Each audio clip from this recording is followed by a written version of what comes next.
On YouTube. So welcome again, Professor Ved Prakash, and welcome Professor Gauri Shankar. Today is the National Education Day, which marks the birth anniversary of Maulana.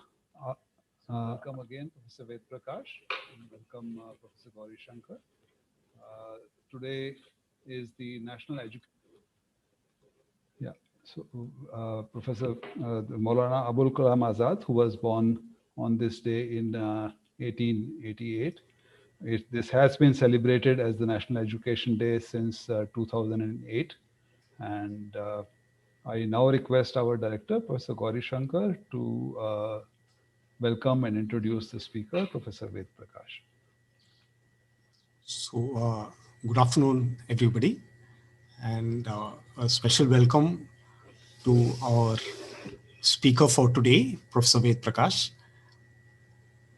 It is a great pleasure on behalf of the faculty and students of IISER Mohali and on my own behalf to welcome and to introduce Professor Ved Prakash, who is delivering the special lecture at IISER Mohali to mark the National Education Day.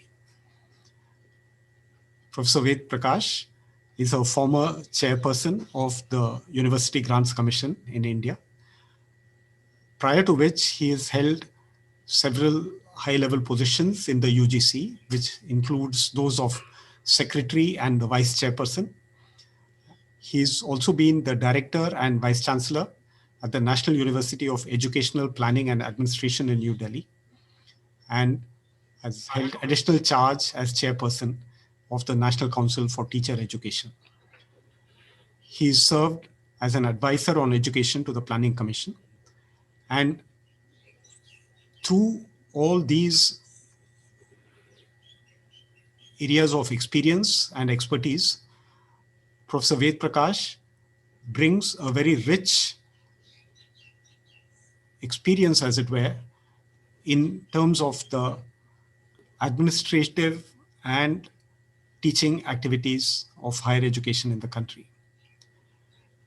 He's most kindly consented to give the special lecture today, which is titled Higher Education in India, a Historical Perspective, where he proposes to give a historical overview of the development of higher education and to also touch upon the new education policy, which is being actively discussed around the country today. Professor Ved Prakash. Thank you very much. Respected Professor Gauri Shankar, Director of Indian Institute of Science, Education and Research, Mohali, Professor Jasjit Singh Bagla, Dean Academic of IISER, and distinguished members of the faculty of IISER Mohali, and my dear students. It's indeed a matter of great honor and a very special privilege for me to be with you this afternoon when we are going to celebrate the National Education Day. As Professor Bagla has already shared with you that we have started celebrating this 11th of November as a National Education Day to commemorate the birth anniversary of Maulana Abul Kalam Azad, who served as the first education minister of independent India. And today we are celebrating his 133rd birth anniversary. So at the outset, I would like to pay my rich tributes to our first education minister, who is known to have contributed to the cause of education in immense measure. Maulana Sahab was one of the stalwarts of freedom movement who joined the interim government of Pandit Jawaharlal Nehru in 1947. And he continued in the same capacity for 11 long years until his passing away in February 1958. Unlike others, Pandit Nehru gave him a far more difficult and arduous task than his contemporaries in the Council of Ministers. There was no national system of education, nor even a proper system of teacher education. The country was rock bottom with 18% literacy rate and about 200,000 primary schools and only 13,000 upper primary schools and 7,500 secondary schools. We had only 23 universities and 500 odd colleges at that point in time. Social and economic development was a daunting task before both the Honorable Prime Minister, former Prime Minister Pandit Nehru, and the former Minister of Education, Maulana Abul Kalam Azad. Soon after that, he set up the University Education Commission in 1948. Because he thought that higher education is going to play a very critical role in nation building. And having done that, very soon he realized within an interval of 4 years that higher education in the country cannot be strengthened unless we strengthen the feeder cadre, which happened to be the secondary education sector. So he set up another commission in 1952 under the chairmanship of Dr. Mudaliar, which is known as Secondary Education Commission, to identify measures to expand the system of education. All of you may be knowing that he was instrumental in laying down the foundation of the IITs, IISER, CSIR labs for the technological and scientific advancement. Maulana Sahab was a person who believed as much in fine arts and humanities and social sciences and music as in science and technology. So he was also instrumental in the establishment of various councils like Indian Council of Cultural Relations, Indian Council of Philosophical Research, Indian Council of Social Sciences, and also several academies like Lalit Kala Academy, Sahitya Academy, Sangeet Natak Academy. He worked, the most important aspect of his personality was that he was a great advocate of democratizing the education in the country. And in recognition of his monumental contribution to the cause of education and nation building, he was given the highest civilian award, Bharat Ratna, by the government of India in 1992. So on this auspicious occasion, actually, I would like to congratulate each one of you.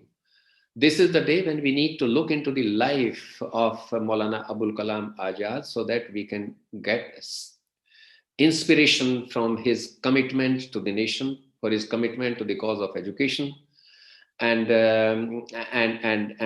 learn a great deal, actually. Professor Jasjeet Singh Bagla had asked me to reflect on the development of Indian higher education from early time to date. And it's a long journey, actually. So let me see how do I do justice with that in the next 40 minutes, because more than 40 minutes is not the appropriate time to speak to the people of my tribe. And that too in the afternoon, actually. Say the higher education in this country, I will take you back to 1781, when people of creditable reputation in the city of Calcutta approached the then Governor General Warren Hastings and asked him to articulate a policy on education, because we did not have anything like policy on education until then. He listened to them, but he did not do anything. They waited for pretty long time, and then some of them mobilized the people from within the city and decided to set up their own institutions. So they set up Hindu College in 1817, which later on became Presidency College, and now it is a Presidency University.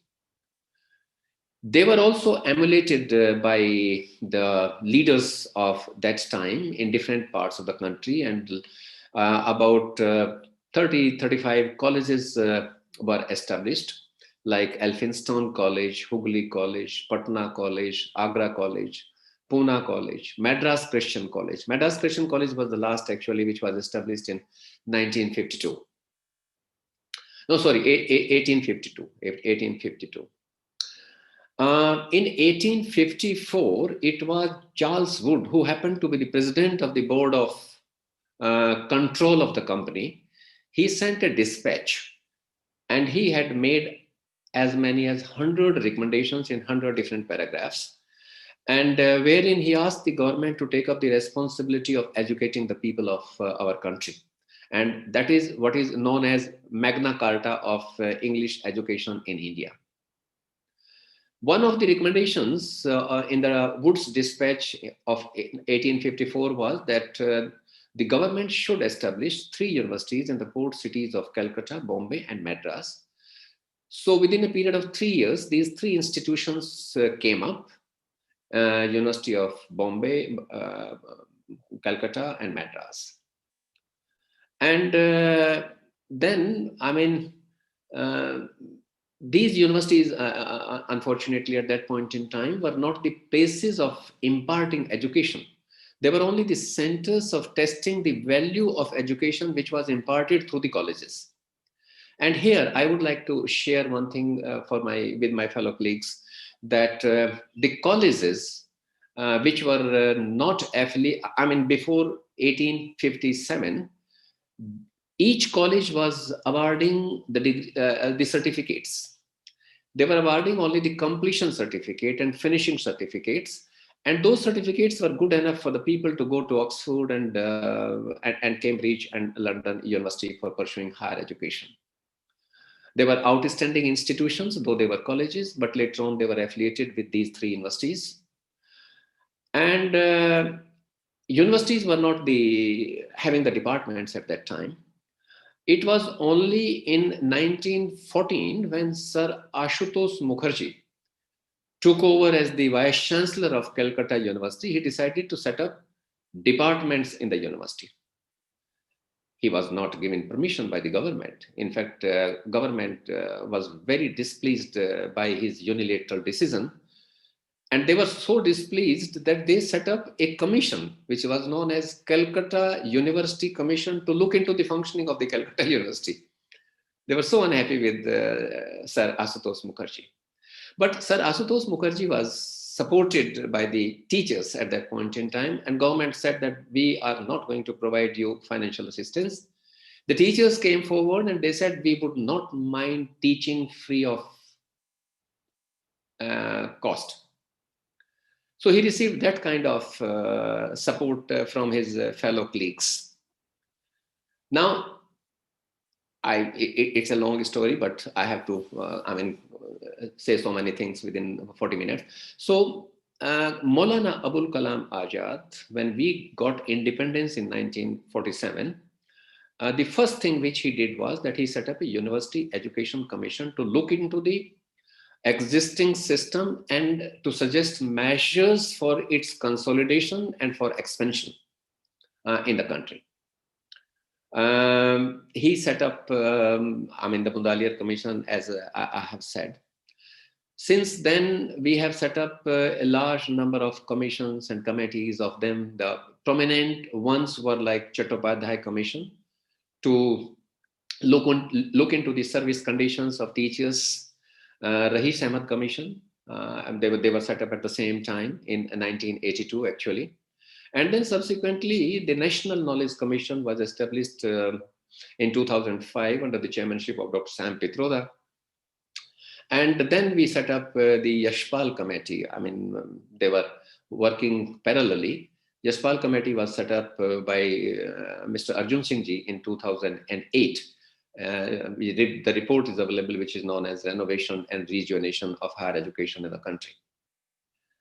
The first wave of expansion of public institution in this country has happened during the time of Maulana Abul Kalam Azad Ji. That wave continued until 1974, and that was the time actually when we were spending only 0.64% of the GDP on education.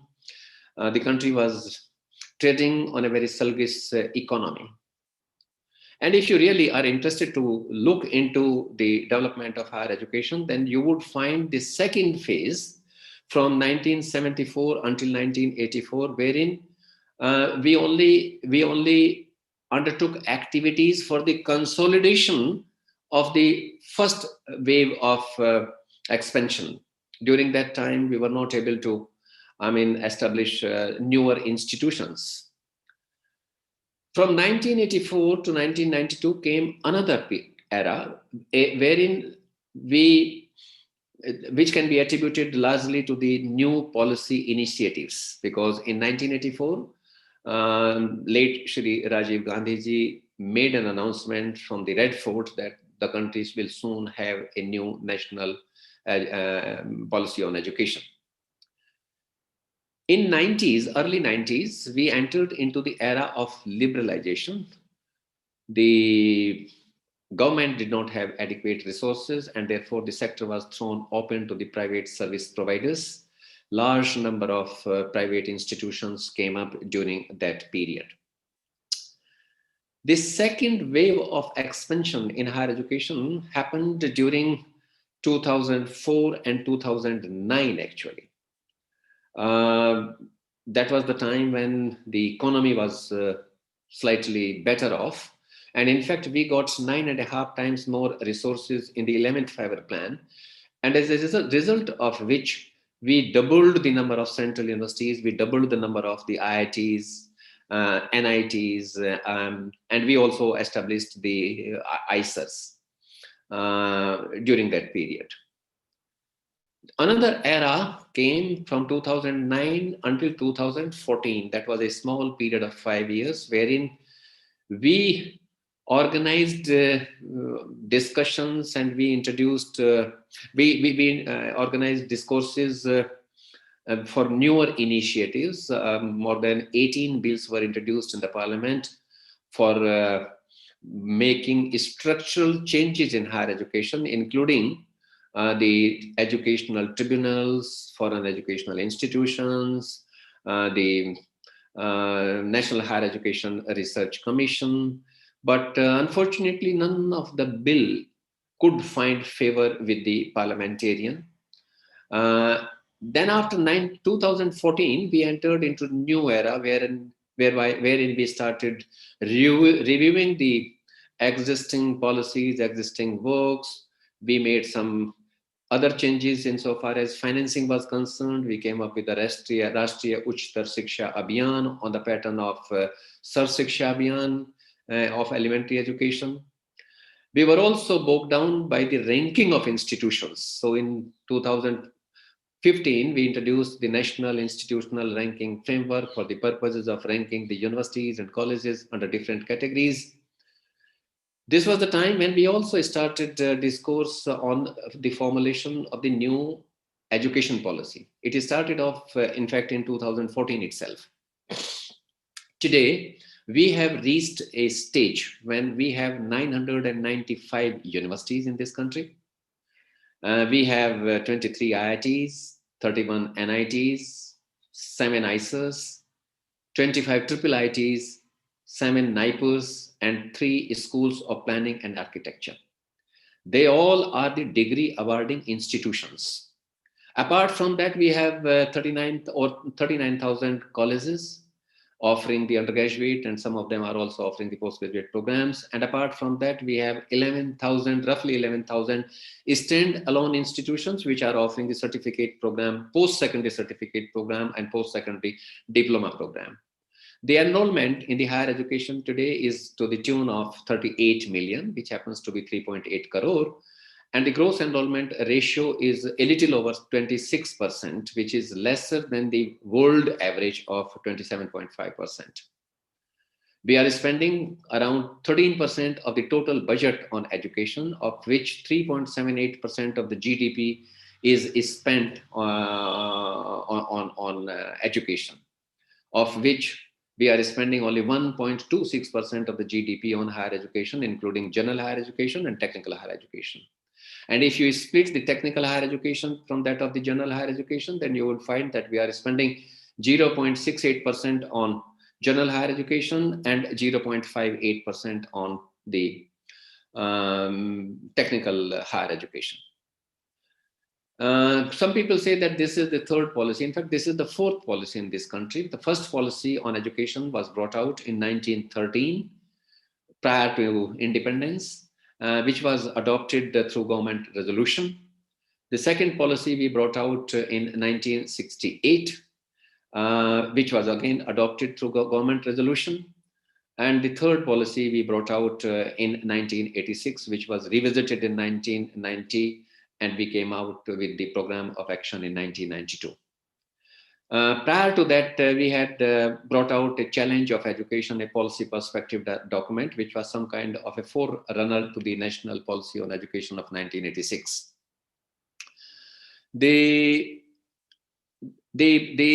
basis of earlier policies, actually, as academicians, I think we need to know what were the basis.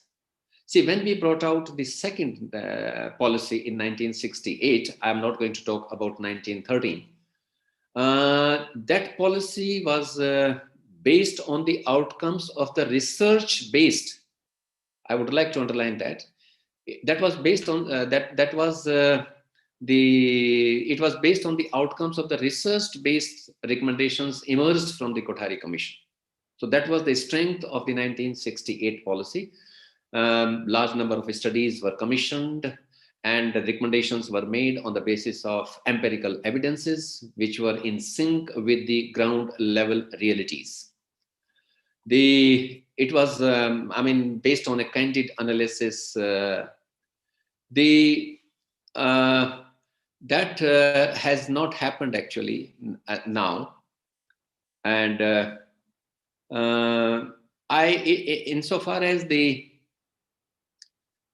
I will take that a little later. The difference between a policy document and a vision document, I think we need to understand that.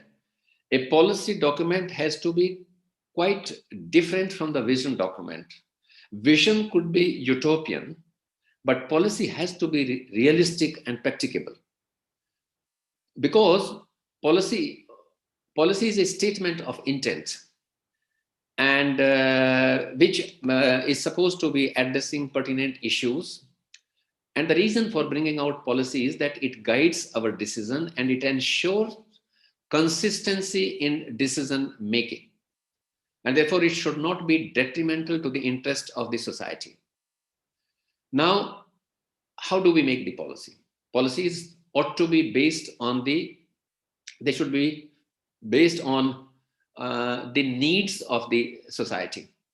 And when we make the policy, many a time it happens that we charter our own path to look up for the best practices around us. There is nothing wrong about it.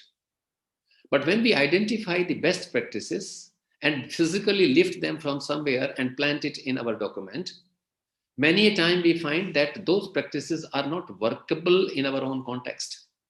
And context plays a very significant role in imparting education. So the best practices of the world may not always be the best for us. This is one point that I would like to make. Practices have to be inclusive in nature. Now, for my colleagues in IISER Mohali, because you are all distinguished persons, I would like to share with you 4 different approaches. I'm not going to make any qualitative statement. I will leave it to you as an intellectual.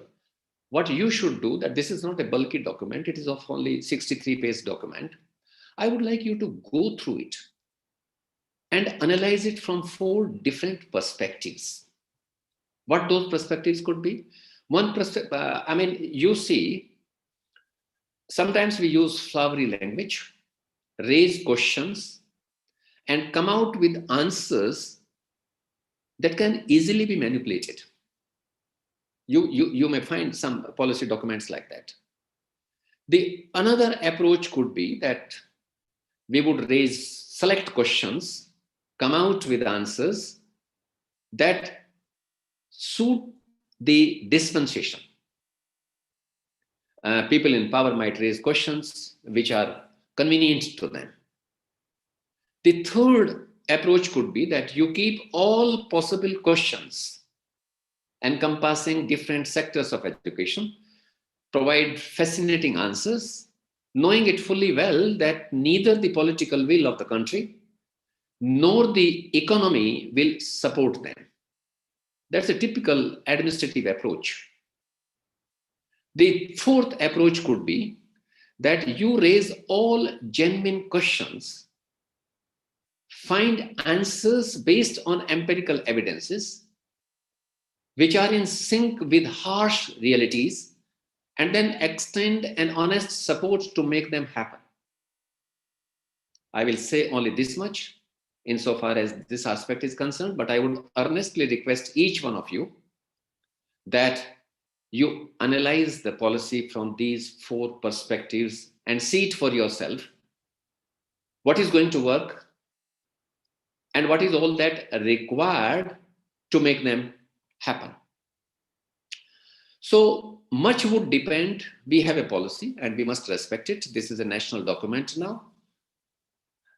But much would depend how well we have designed the policy is not of much significance, but how well we understand the intents of the policy is of greater consequences. And how well are we going to orient the policy implementers? The policy was drafted by a group of 10 people, but the policy implementers are going to be people like Professor Jasjit Singh Bagla, Professor Gauri Sankarji, and many of you. And when you are going to implement the policy, you need to understand the meaning of the intent of the statement pertaining to different aspects of higher education. And because in our country, hardly 15% of the responsibility of the education lies with the central government, and more than 85% bulk of education is with the state governments. So how will we take the states on board? You are very fortunate because you are a central educational institution. But then we have very many other institutions. So how are we going to take the states on board and how well we finance our efforts? So it will depend upon that. Now I come to the National Education Policy 2020, and I will focus on higher education. I will not go into the history. You know that the Kasturirangan Committee submitted its report in 2018. Then MHRD condensed that version, brought out two versions, one of 55 pages, another one of 63 pages, and the document is with us. This was released on 26 July 2020. It says that the purpose of education is to develop good human beings, capable of rational thought and action. Very fascinating statement. Promoting flexibility and equity and transforming Bharat into Vishwa Guru and developing of Mahamanav and all that. The policy has made made certain recommendations on 8 vital parts of higher education. I'm not going to discuss the structural changes brought out suggested and recommended in school education, because now the school education is not of 12 years, it is going to be of 15-year duration, and one can speak a lot on that, but my commitment is to speak only on higher education in this lecture. So there are 8 vital parameters pertaining to structural changes, programmatic changes, goal setting, types of institutions that we are going to have in the sector of higher education, massification of higher education, financing, and the regulatory mechanism.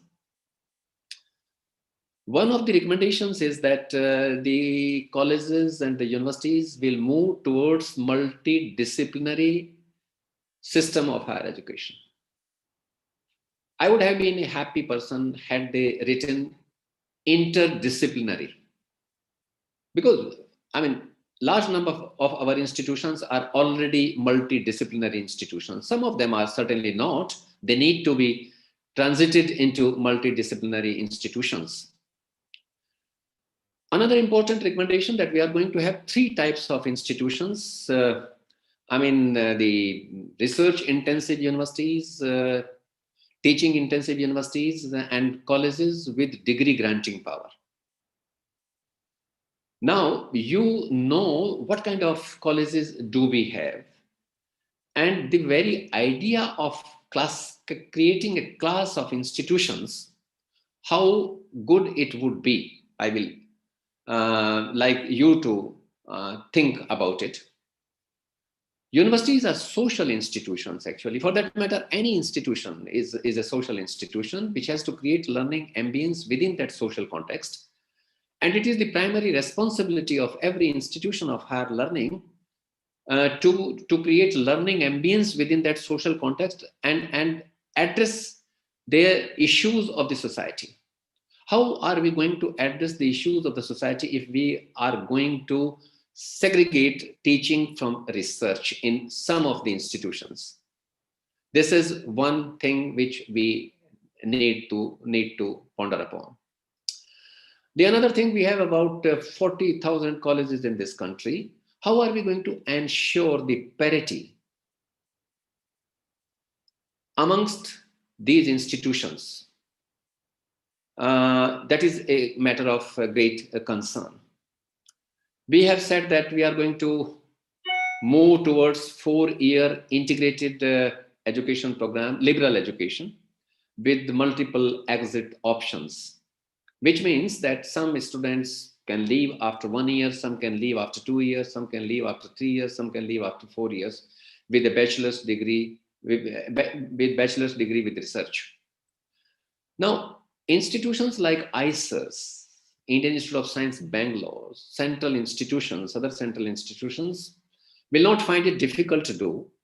But what will happen to those institutions which are also fairly in large number now, and which are solely dependent upon the internal recoveries? So unless the government comes forward and provide some kind of assurance to them, they will find it extremely difficult, to survive.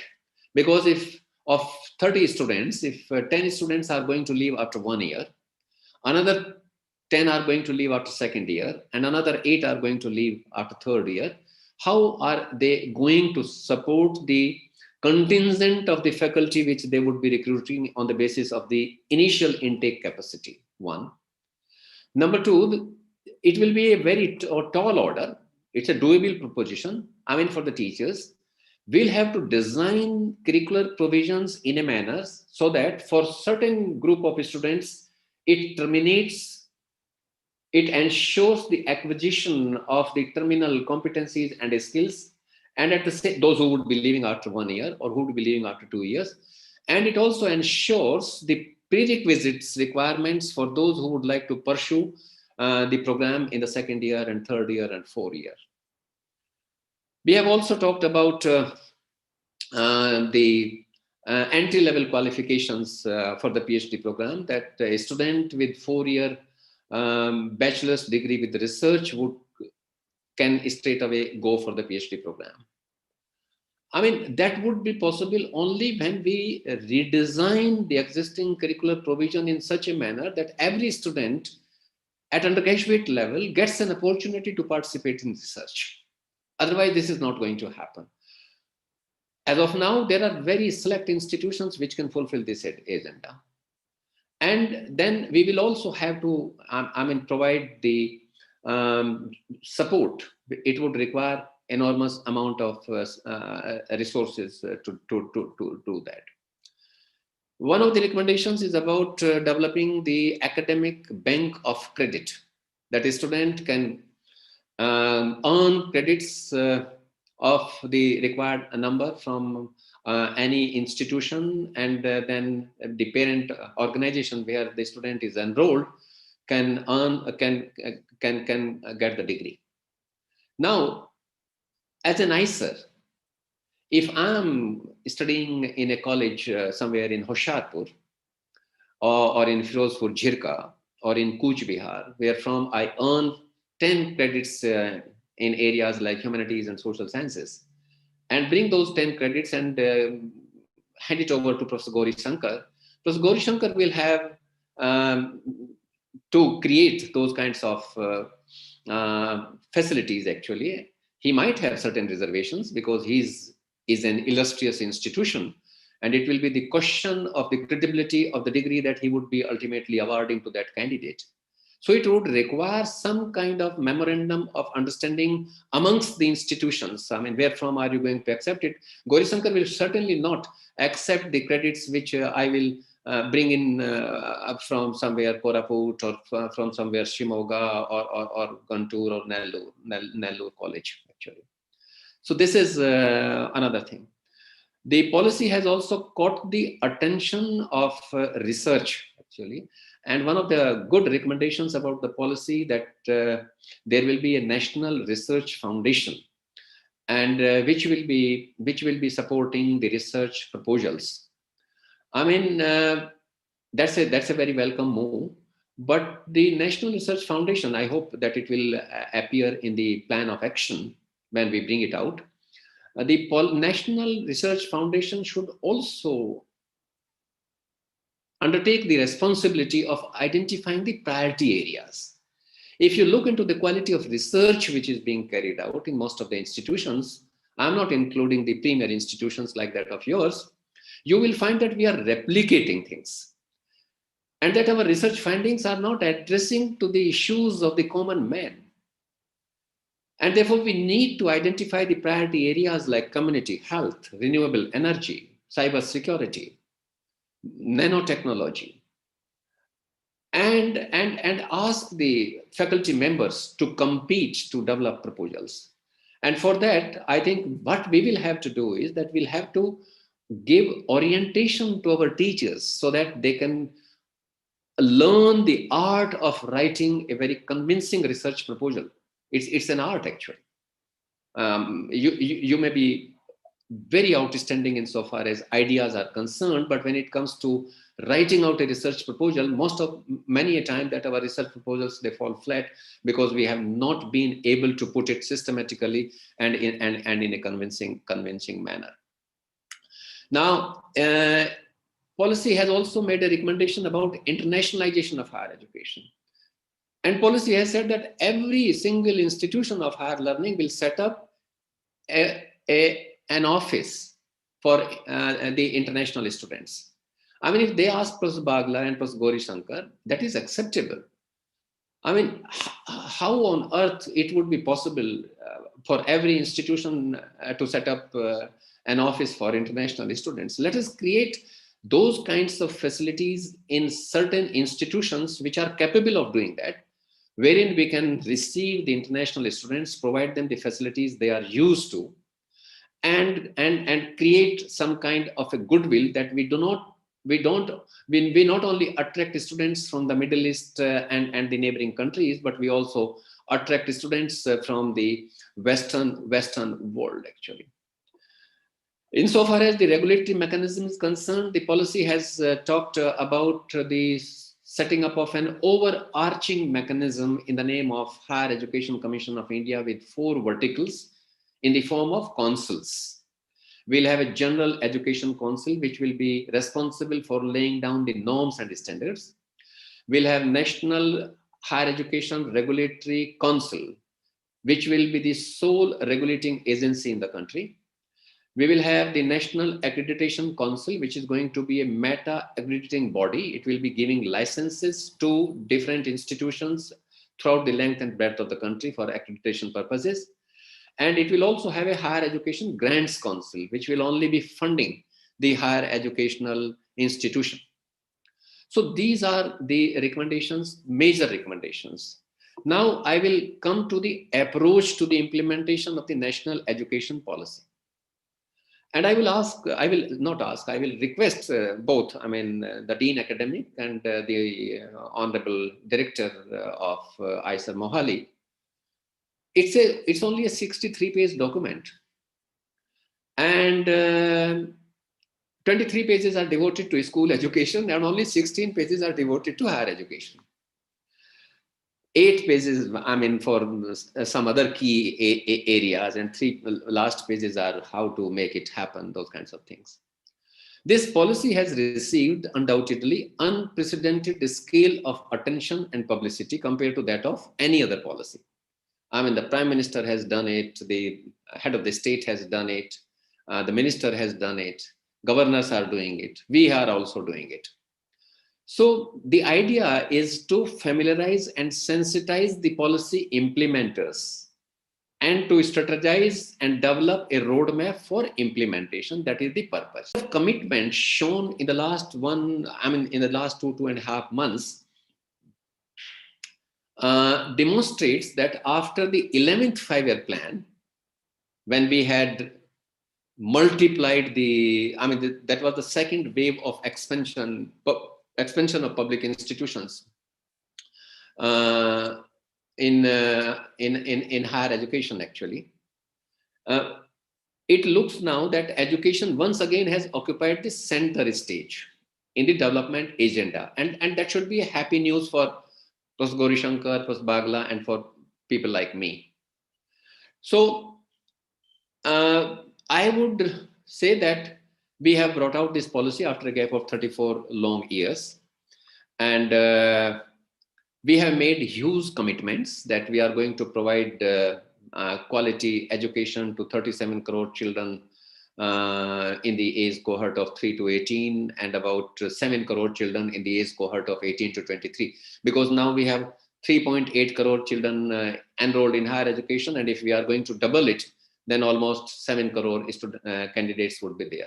But the commitment now obligates the system to accord top priority to developing a plan of action and strategizing the movement of the entire machinery both at the central level and at the state level.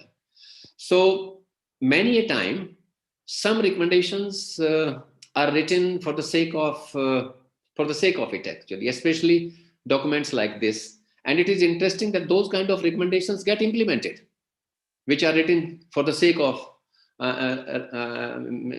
writing it. And one of my fellow colleagues from Indira Gandhi National Open University during my morning session had asked this question. He said, "Sir, do you think that we would be able to implement all the recommendations of the national education policy?" I smiled, actually, and I said, it has not happened with any earlier policy. It is not going to happen with this policy either. But there are always some recommendations almost in every document that are central to bringing about real change in the system. And it is always necessary to critically examine such a document and sift out those recommendations. What are those recommendations which are central? What are those recommendations which would require legislative framework? What are those recommendations which would require us to create new apparatus which does not exist? And what are those recommendations which would require some kind of amendments in the existing instrumentalities which we already have? So I would request you to analyze this policy document from these three different perspectives and develop the plan of action. So a dispassionate analysis of the policy on higher education reveals that there are about a dozen recommendations that are critical for invigorating the system as envisioned in the policy. It may therefore be appropriate to group these recommendations.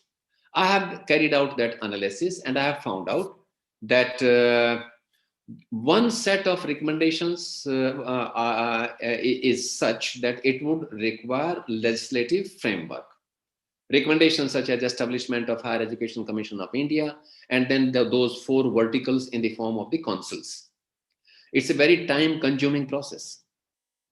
They will have to pass through multi-level detailed scrutiny prior to and even after they are introduced in the parliament as bills.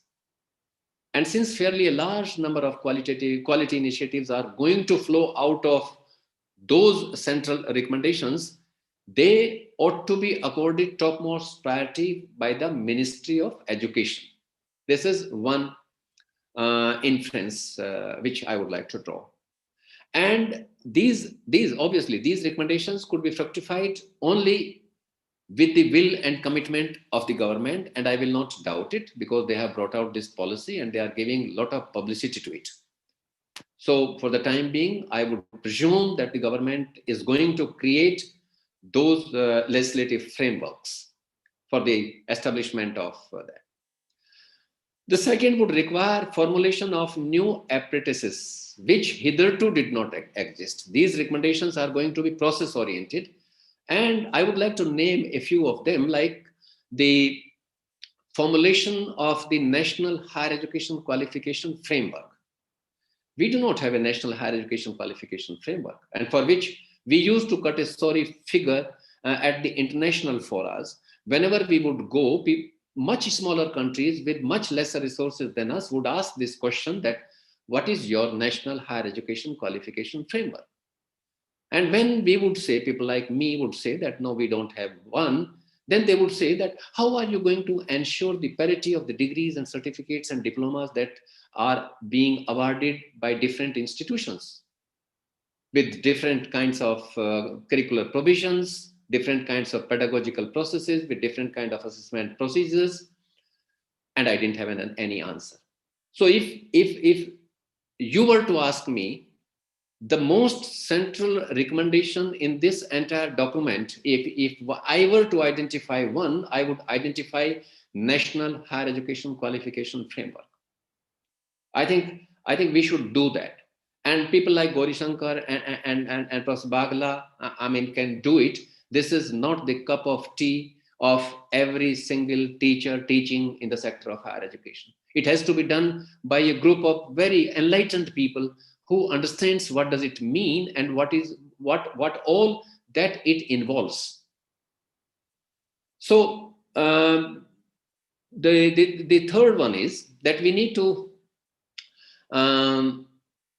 examine the existing instruments for the purposes of aligning them with the requirements of the day. For instance, one of the recommendations of the policy is that we will be re-examining the choice-based credit system. We had presented a model to the country, particularly to the central institutions. You may be doing it, I mean, right from your beginning. But we had introduced this choice-based credit system in the central universities, and some state universities have also adopted it. So that would require some kind of amendment. Similarly, the National Skill Qualification Framework, wherein we have level 1, 2, 3, 4, corresponding to school education, level 5, 6, 7, and up to 10 corresponding to higher education. Now, since we are going to introduce the vocational courses right from grade 6, so we'll have to add some more skills. So we will have to make amendment in the existing National Skill Qualification Framework. These kinds of activities are going to be process oriented. And they can be done, I mean, by a group of enlightened people from across different institutions, because they are going to be, they are basically related to the realities of the classroom processes. We are in the habit of spending much on, I mean, not much, I mean, on infrastructure, because that is visible physically. But we give very less attention to the classroom processes, which alone can ensure the quality education. Since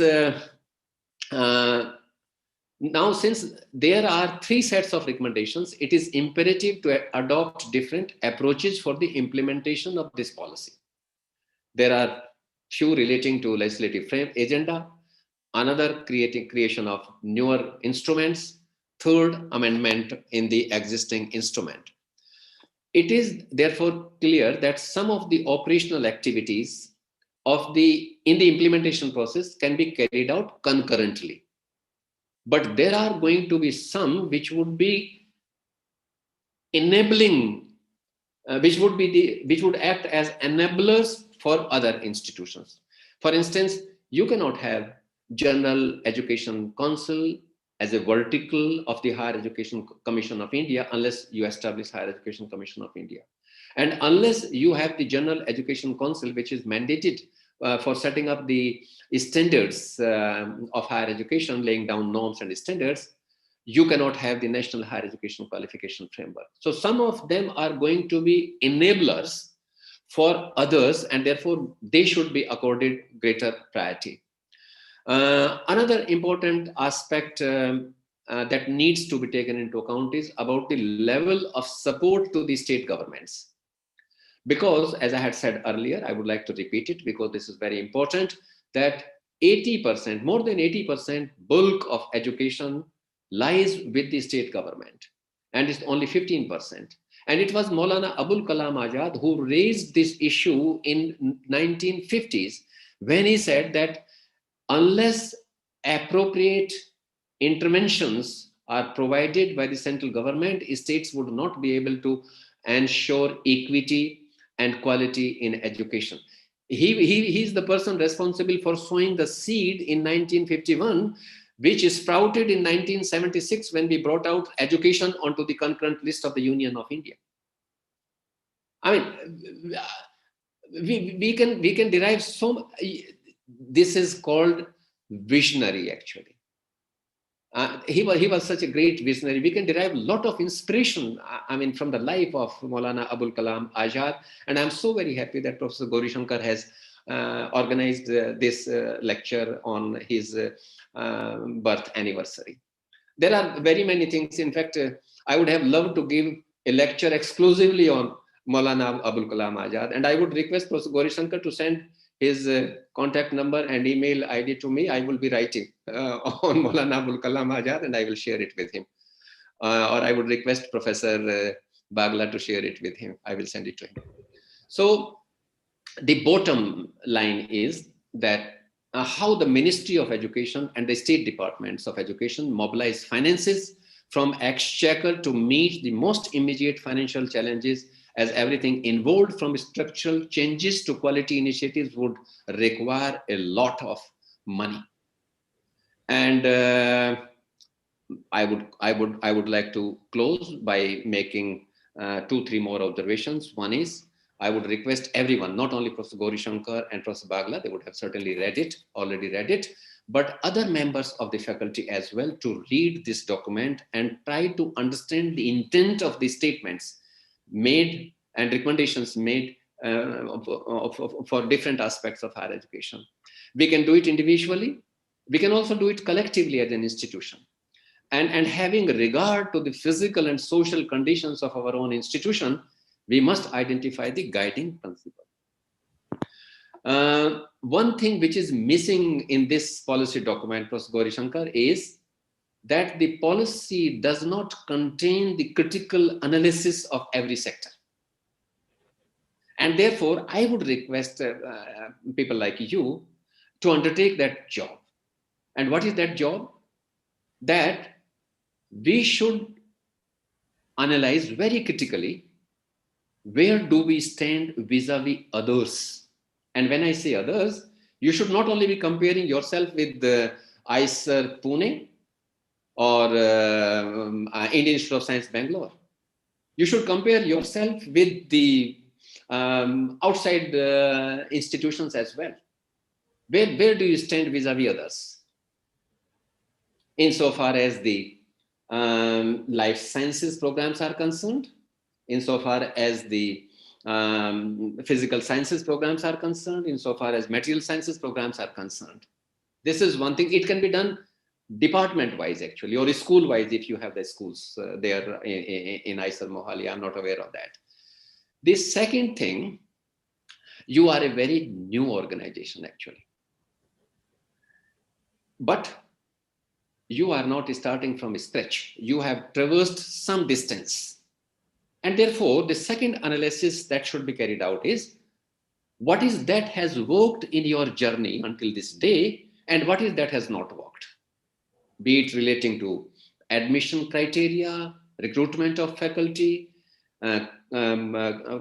creation of physical infrastructure, research, or any other activities. That should be the second analysis. And it should not be more than 1.5 pages, actually. The third exercise which you should undertake is and which Gauri-Shankar alone cannot do it, or Bagla alone cannot do it, all the fellow colleagues can sit together and do it. Where would you like to see IISERs in 5 years from hence, or 10 years from hence? And what should be the guiding principles to move forward to realize those goals which you set for yourself? With a view to transforming your existing programs so that they are rated the best programs in the not only in the country but in the world. So I would request you to do that. Policy has reiterated, like you would find in any other policy, a number of important recommendations which were made in the past, but unfortunately without looking into the reasons for their non-implementation. If we have not been able to implement 3-language formula until this day, and we are reiterating it, what does it mean? Does it mean that Professor Gauri-Shankar would be reiterating it once again after 20 years? Or if Bagla is 10 years younger to Professor Gauri-Shankar, Bagla would be reiterating it again after another 20 years? We have reiterated certain recommendations because we have found it that they are as much relevant today as they were there 34 years ago. But we should also look into the reasons for their non-implementation. Otherwise, we are going to commit same mistakes.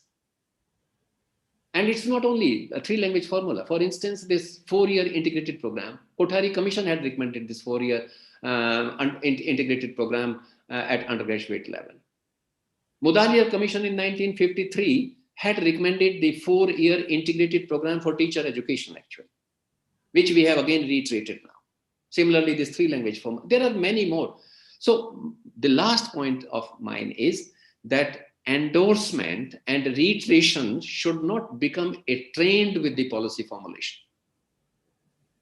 This requires now practical strategies in order that reiteration in 2020 do not again lead to further extension of time for the policy statements. So I would like to close here. I might not have covered all the aspects of higher education because of the time constraint. It's 4 o'clock. Professor Bagla had given me 40 minutes. So I have taken a little more, for which I would like to apologize. But if you have any questions, I would be more than happy. I may not be able to answer all the questions, but I would certainly like to provide some response. And if I fail, then Professor Bagla and Professor Gauri-Shankar will help me out. So thank you very much, Professor Gauri-Shankar, for giving me this opportunity. I'm really grateful. I would also like to express my sincere thanks to Professor Arun Grover, who is a very dear friend of mine and who seemed to have suggested my name to you. He is a very fine gentleman and I have enormous respect for him. I am not able to see him on the screen, but I would like to pay my respect to him. If he is there, fine. Otherwise, Professor Bagla, you kindly convey my sentiments to Professor Arun Grover. So with these words, thank you very much once again. Over to you now. Thank you, Professor Ved Prakash. Thank you so much for this nice overview of higher education. Now we can take some questions, comments. Certainly. So, see, one of the issues on which, of course, it's a policy document. It is not. It does not have anything to say on exactly how implementation will happen. Yeah. Is that if you are envisaging doubling of capacity in terms of how many students we handle, right. I did not find any clarity on which route we are going to take. Are we going to essentially ask each institution to increase their own capacity?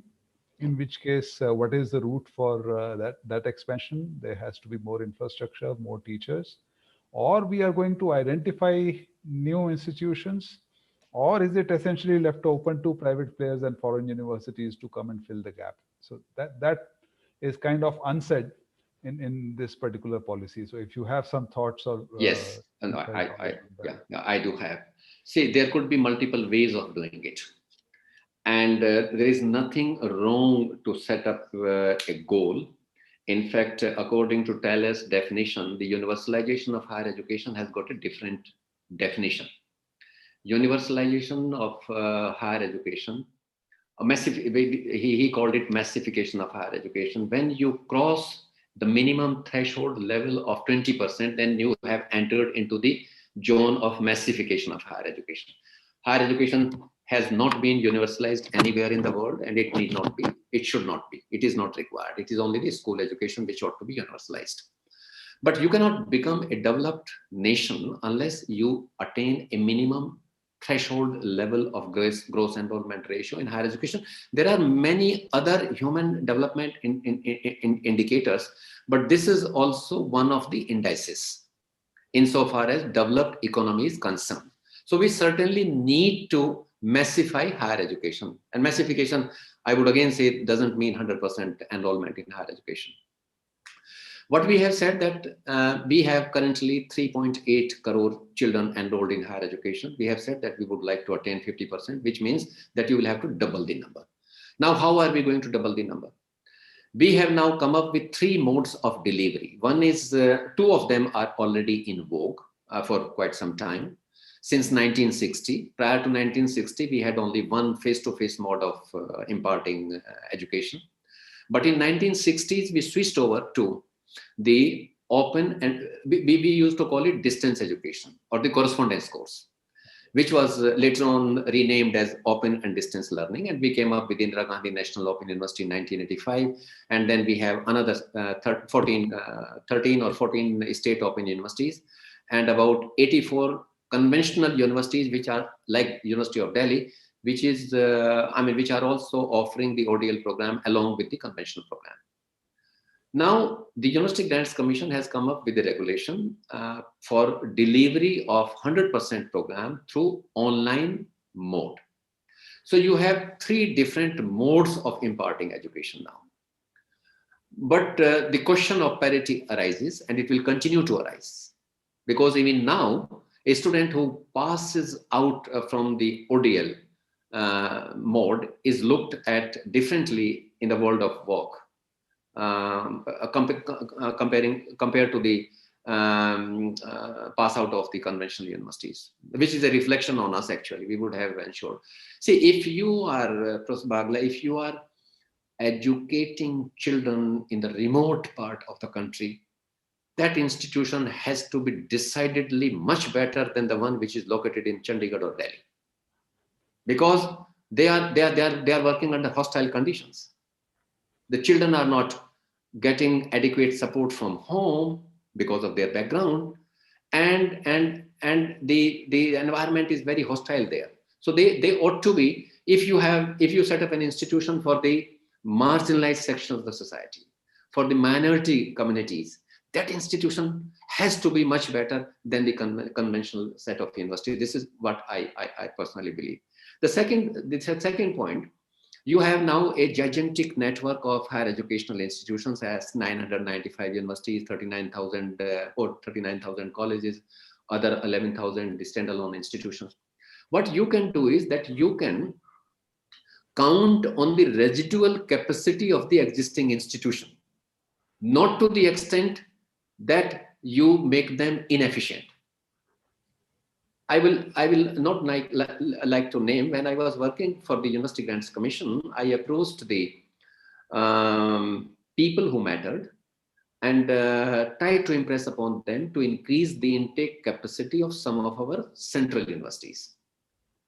And people were up in arms against me, and they said, "What are you talking? The quality of education will go down. Our research programs will get dissipated. We will not do it." And they did not do that. They did not do that.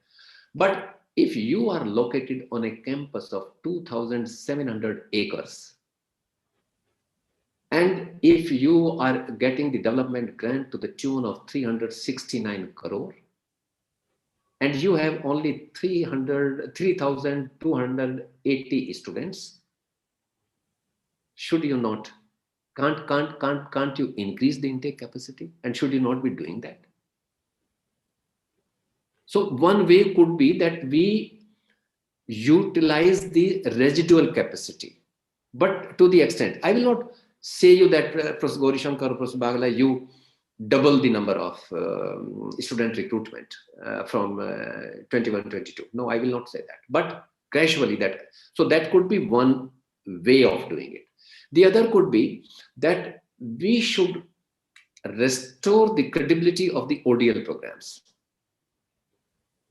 So that we can increase the intake capacity there. The third is that now, since we have the system in place for online delivery, I think we should also fully exploit the remote teaching and learning, but it would require enormous amount of preparation. I was watching some of the lectures actually. I will again not name the institute, and that is one of the most premier institutions. And the teacher was talking, he was not even looking into the camera, he was reading from the notes. I mean, it should not be done like that. We have to make those lectures much more interactive, much more interesting by providing simulations and visuals and all kinds of things, for which we have to, or we have to build up the capacity actually. That capacity does not exist. Okay, so we can use these multiple means of increasing the gross enrollment, and this is not, I mean, a very last, let me tell you, the burning desire in the belly of the swelling middle class population itself will increase the gross enrollment ratio. This is what I told Arjun Singh Ji when he was the minister. We were having a meeting in Taj Hotel, and at that time they said that we would like to increase it to 20%. So I raised my hand and I said, sir, you don't have to do anything about it. It will automatically happen. If you really want to accelerate it, let us do A, B, C, and D. He was very pleased with that observation of mine. So that can be done. But the emphasis, see, insofar as higher education is concerned, quality must take precedence. If we are not providing quality, and if we are not ensuring equity and quality have to go hand in hand. Some people discount equity. That is not a good thing actually. See, if Professor Gauri Shankar, if your institution is not represented by every section of the society, something is seriously wrong with the health of your institution, and you must not hesitate in taking measures so that you can provide positions to those people as well. And it should be done in both the cases actually. Sorry, I was slightly charged. One question from YouTube. One of the YouTube viewers. This is your thoughts on coaching institutes reducing the purpose of education to cracking a competitive exam. We are a democracy actually. We cannot do much. Mrs. Indira Gandhi tried to do it, but she failed actually. The IAS officers in the state of Haryana, they were running from city to city and chasing the teachers, giving coaching to the children at their residences. It has not worked. This is a very serious problem actually. See, when my child is in grade 9th, he gets enrolled or she gets enrolled with FITGI and EROS and with all kinds of AKAS and all that.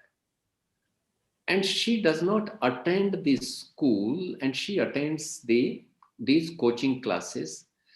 And people in these coaching classes, they teach them the art of cracking the entrance examination, but they do not provide them the clarity of the concepts.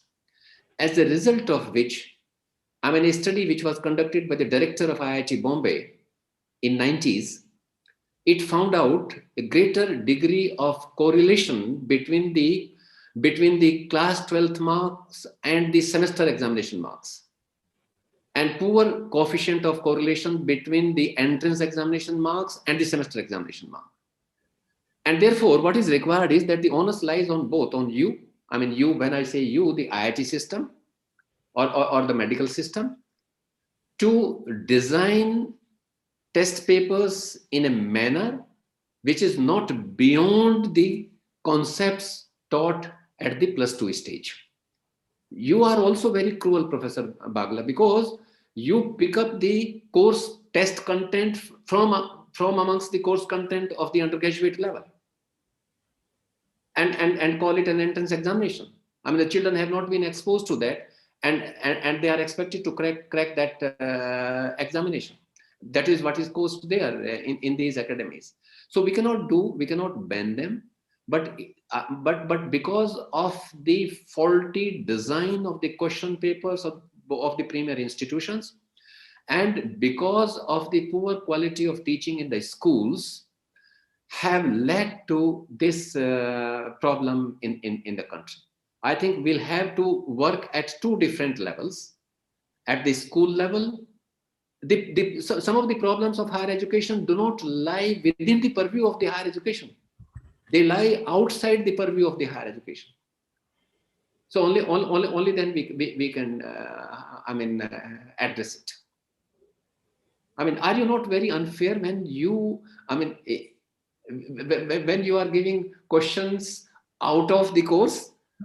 Well, we are quite scrupulous in the sense it amounts to that only. See, you can increase the number of hurdles. If you are giving 50 seconds time to answer a question, you give 35 seconds to answer a question. Reduce that time limit and increase the number of questions, but the questions must remain within the confines of the course content to which they have been exposed at the +2 level. So at it will increase the coefficient of reliability and the validity, actually. Yeah, for IISER admissions, we have been very scrupulous that all the questions have to be from within the class 11 and 12 NCERT textbooks. That's very good. We do not step out of that domain. That's very good. That is commendable, actually, and I would like to congratulate you for that. So, are there any other questions?